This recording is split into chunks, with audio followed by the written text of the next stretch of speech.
الله الرحمن الرحیم۔ سورۃ القیامہ، سورت نمبر 75۔ شروع کرتا ہوں اللہ تعالیٰ کے نام سے جو بڑا مہربان نہایت رحم والا ہے۔ لا اقسم بیوم القیامہ، میں قسم کھاتا ہوں قیامت کے دن کی۔ ولا اقسم بالنفس اللوامہ، اور قسم کھاتا ہوں اس نفس کی جو ملامت کرنے والا ہو۔ ملامت کرنے والے نفس سے مراد انسان کا وہ ضمیر ہے جو اسے غلط کاموں پر ملامت کرتا ہے۔ نفس انسان کی اس اندرونی کیفیت کا نام ہے جس میں خواہشات اور ارادے پیدا ہوتے ہیں۔ قرآن کریم نے 3 قسم کے نفس کا ذکر فرمایا ہے۔ ایک نفس امارہ یعنی برائی پر مائل کرنے والا، دوسرے نفس لوامہ جس کا اس آیت میں ذکر فرمایا گیا ہے اور جو اچھائی کی طرف مائل کرتا اور برائی پر ملامت کرتا ہے، تیسرے نفس مطمئنہ، اس سے مراد وہ نفس ہے جو مسلسل کوشش کر کے اچھائی پر مطمئن ہو گیا ہو اور برائی کے تقاضے اس میں یا تو پیدا ہی نہ ہوتے ہوں یا بہت کمزور ہو گئے ہوں۔ یہاں اللہ تعالیٰ نے نفس لوامہ کی قسم کھائی ہے، جس کا مطلب یہ ہے کہ ہر انسان کی طبیعت میں اللہ تعالیٰ نے ایک ایسا مادہ رکھا ہے جو اسے برائی پر ملامت کرتا رہتا ہے۔ انسان کو غور کرنا چاہیے کہ یہ ملامت کرنے والی چیز جو خود اس کے وجود میں رکھی ہوئی ہے، خود اس بات کی دلیل ہے کہ جس ذات نے اسے پیدا کیا ہے اس نے ساتھ ساتھ اس کو ایک تنبیہ کرنے والا وجود عطا فرما دیا ہے۔ اگر آخرت آنے والی نہ ہوتی اور انسان کو اس کے اچھے برے اعمال کا بدلہ ملنے والا نہ ہوتا تو اس نفس لوامہ کی کیا ضرورت تھی؟ ایحسب الانسان ان لن نجمع عظامہ، کیا انسان یہ خیال کرتا ہے کہ ہم اس کی ہڈیاں جمع کریں گے ہی نہیں؟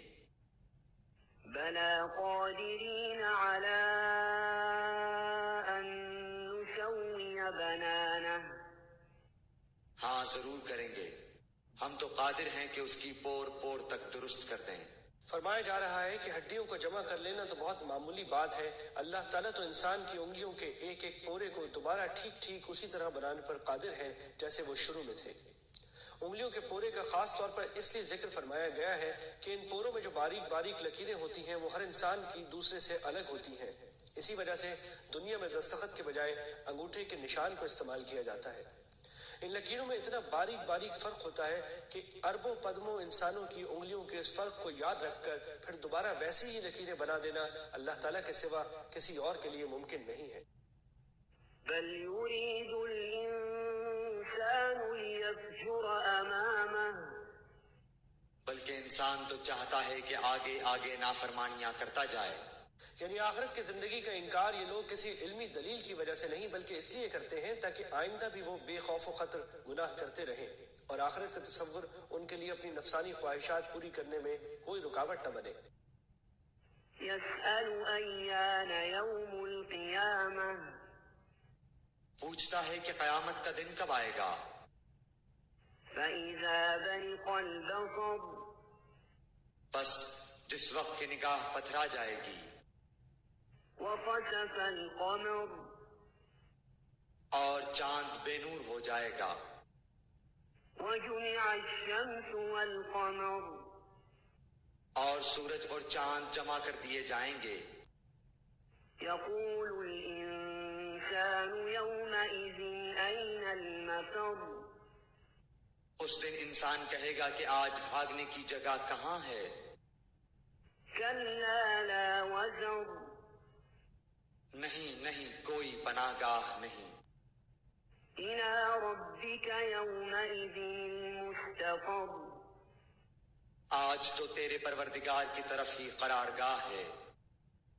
ينبأ الإنسان يومئذ بما قدم وأخر، آج انسان کو اس کے آگے بھیجے ہوئے اور پیچھے چھوڑے ہوئے سے آگاہ کیا جائے گا۔ یعنی کون سے کام وہ دنیا میں کر آیا ہے اور وہ اس کے اعمال نامے میں پہنچ چکے ہیں اور کون سے کام وہ چھوڑ آیا ہے کہ اسے کرنے چاہیے تھے لیکن اس نے نہیں کیے۔ بل الإنسان على نفسه بصيرة، بلکہ انسان خود اپنے اوپر آپ حجت ہے۔ ولو ألقى معاذيره، اگرچہ کتنے ہی بہانے پیش کرے۔ مطلب یہ ہے کہ انسان خود بھی جانتا ہے کہ اس نے کیا گناہ کیے ہیں، اگرچہ وہ ان کا جواز تلاش کرنے کے لیے بہانوں اور تعویلوں کا سہارا لے۔ لا تحرك به لسانك لتعجل به اے نبی، آپ قرآن کو جلدی یاد کرنے کے لیے اپنی زبان کو حرکت نہ دیں۔ یہ ایک جملہ معترضہ ہے جس کا پس منظر یہ ہے کہ جب حضور اقدس صلی اللہ علیہ وسلم پر قرآن کریم نازل ہوتا تو آپ اس کے الفاظ ساتھ ساتھ دہراتے جاتے تھے تاکہ آپ انہیں بھول نہ جائیں۔ ان آیات میں حضرت صلی اللہ علیہ وسلم سے فرمایا جا رہا ہے کہ آپ زبان مبارک سے الفاظ کو دہرانے کی مشقت نہ اٹھائیں، کیونکہ ہم نے ذمہ داری لے لی ہے کہ ہم انہیں آپ کو یاد بھی کرائیں گے اور ان کی تشریح بھی آپ کے قلب مبارک میں واضح کر دیں گے۔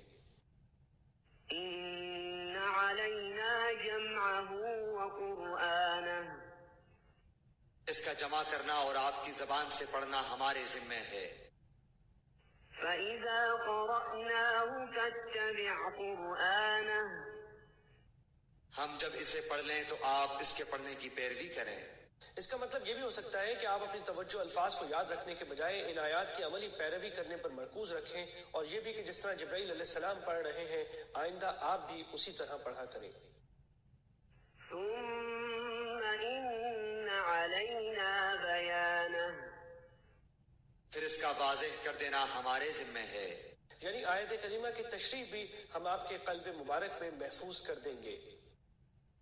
كلا بل تحبون العاجلة نہیں نہیں، تم جلدی ملنے والی دنیا کی محبت رکھتے ہو وتذرون الآخرة اور آخرت کو چھوڑ بیٹھے ہو۔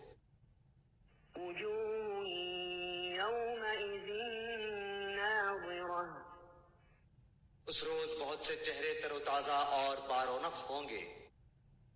إلى ربها ناظرة اپنے رب کی طرف دیکھتے ہوں گے۔ مومنوں کو جنت میں اللہ تعالیٰ کا دیدار بھی نصیب ہوگا جو جنت کی تمام دوسری نعمتوں سے بڑی نعمت ہوگی۔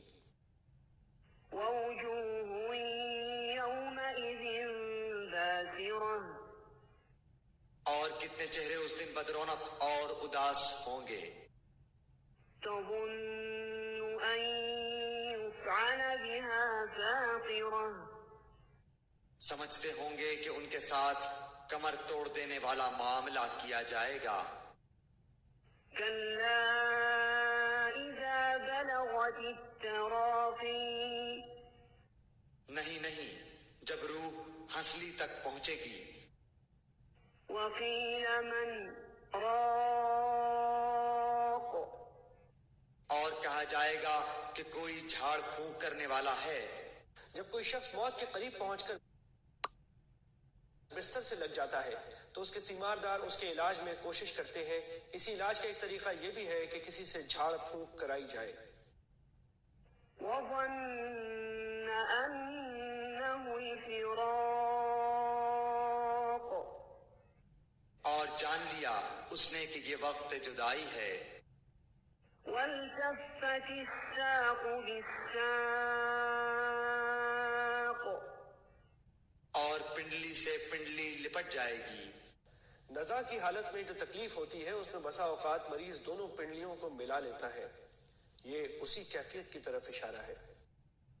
إلى ربك يومئذ المساق آج تیرے پروردگار کی طرف چلنا ہے۔ فلا صدق ولا صلى اس نے نہ تو تصدیق کی نہ نماز ادا کی۔ یہ کسی خاص کافر کی طرف اشارہ بھی ہو سکتا ہے اور کافروں کی عام حالت کا تذکرہ بھی ہو سکتا ہے کہ وہ اتنے واضح دلائل کے سامنے آنے کے بعد بھی ماننے کے بجائے تکبر کا مظاہرہ کرتا ہے۔ ولكن كذب وتولى بلکہ جھٹلایا اور روگردانی کی۔ ثم ذهب إلى أهله يتمطى پھر اپنے گھر والوں کے پاس اتراتا ہوا گیا۔ أولى لك فأولى افسوس ہے تجھ پر، حسرت ہے تجھ پر۔ ثم أولى لك فأولى وائے ہے اور خرابی تیرے لیے۔ أيحسب الإنسان أن يترك سدى کیا انسان یہ سمجھتا ہے کہ اسے بیکار چھوڑ دیا جائے گا؟ یعنی اسے اس دنیا میں اس طرح چھوڑ دیا جائے گا کہ وہ کسی شرعی قاعدے قانون کا پابند نہ ہو اور جو جی میں آئے کرتا پھرے۔ ألم يك نطفة من مني يمنى کیا وہ ایک گاڑھے پانی کا قطرہ نہ تھا جو ٹپکایا گیا تھا؟